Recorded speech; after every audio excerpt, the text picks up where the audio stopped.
Seringkali saat anak tantrum, solusi instan kita adalah gadget. Benarkah itu jalan keluar terbaik bagi mereka? Halo parents, bersama saya Amanda. Di video ini, kita akan bahas kenapa gadget cuma menunda masalah tantrum anak Anda, bukan menyelesaikannya. Bayangkan ini, anak Anda mulai merengek, berteriak, atau berguling di lantai. Cepat-cepat Anda sodorkan ponsel atau tablet. Anak diam. Momen tenang sesaat itu terasa seperti kemenangan, bukan? Suasana kembali damai. Tapi, pernahkah Anda berpikir, apa yang sebenarnya terjadi di balik keheningan itu? Apakah emosinya benar-benar hilang? Gadget memang bisa mengalihkan perhatian, namun ia tidak pernah mengajarkan anak mengatasi perasaannya sendiri. Justru, emosi yang belum tersalurkan itu hanya akan terpendam sementara waktu, seperti balon yang ditekan ke bawah air. Sama seperti bom waktu yang siap meledak lagi di kemudian hari, mungkin dengan intensitas yang lebih parah. Ketika kita terus-menerus menggunakan gadget sebagai rem emosi, anak tidak belajar keterampilan penting.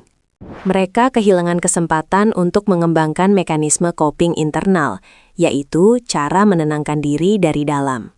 Misalnya, mengenali rasa frustrasi, sedih, atau marah yang sedang dialami. Mereka jadi tidak peka terhadap sinyal tubuhnya. Bagaimana mereka bisa tahu cara menenangkan diri jika selalu ada tombol off instan berupa layar gadget? Ini bukan solusi jangka panjang, parents. Ini adalah penundaan masalah yang berkelanjutan dan menciptakan ketergantungan. Dan penundaan itu bisa berujung pada ledakan emosi yang lebih besar dan tantrum yang lebih sulit dikelola di masa depan. Lalu, apa solusinya? Jawabannya adalah mengajarkan anak regulasi emosi. Regulasi emosi adalah kemampuan untuk mengelola dan merespons pengalaman emosional dengan cara yang sehat dan adaptif. Ini adalah skill hidup fundamental yang sangat penting bagi perkembangan kognitif, sosial, dan emosional anak. Dan kabar baiknya, skill ini bisa kita ajarkan sejak dini loh, dimulai dari hal-hal sederhana di rumah. Langkah pertama, validasi emosi. Akui apa yang mereka rasakan tanpa menghakimi atau meremehkan. Mama tahu kamu sedih karena es krimnya jatuh. Itu wajar kok. Mama mengerti perasaanmu. Langkah kedua, beri nama emosi. Bantu mereka mengidentifikasi apa yang sedang mereka rasakan. Ini namanya marah. Atau kamu merasa frustrasi ya? Dengan begitu, mereka belajar mengidentifikasi perasaannya sendiri.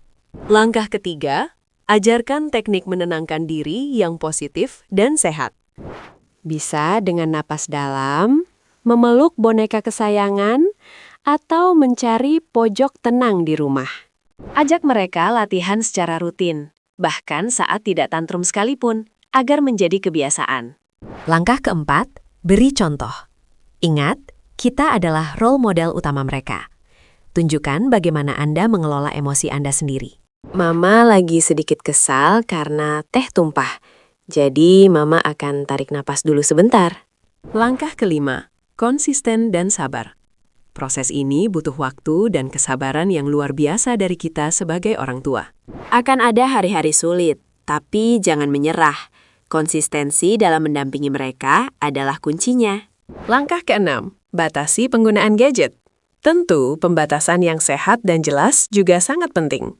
Gantilah waktu gadget dengan interaksi berkualitas, aktivitas fisik, atau permainan edukatif lainnya.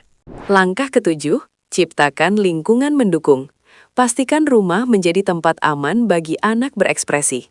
Siapkan pojok tenang, tempat mereka bisa menepi saat butuh sendiri untuk menenangkan diri.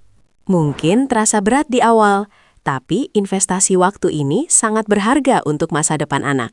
Kita sedang membangun fondasi emosional yang kuat dan resilient untuk kehidupan mereka kelak. Anak yang mampu meregulasi emosinya akan tumbuh menjadi pribadi yang lebih tangguh, bahagia, dan adaptif. Mereka tidak lagi butuh pelarian instan dari emosi, melainkan kekuatan dari dalam diri sendiri untuk menghadapinya. Jadi, mari kita hentikan kebiasaan menjadikan gadget sebagai obat instan untuk tantrum.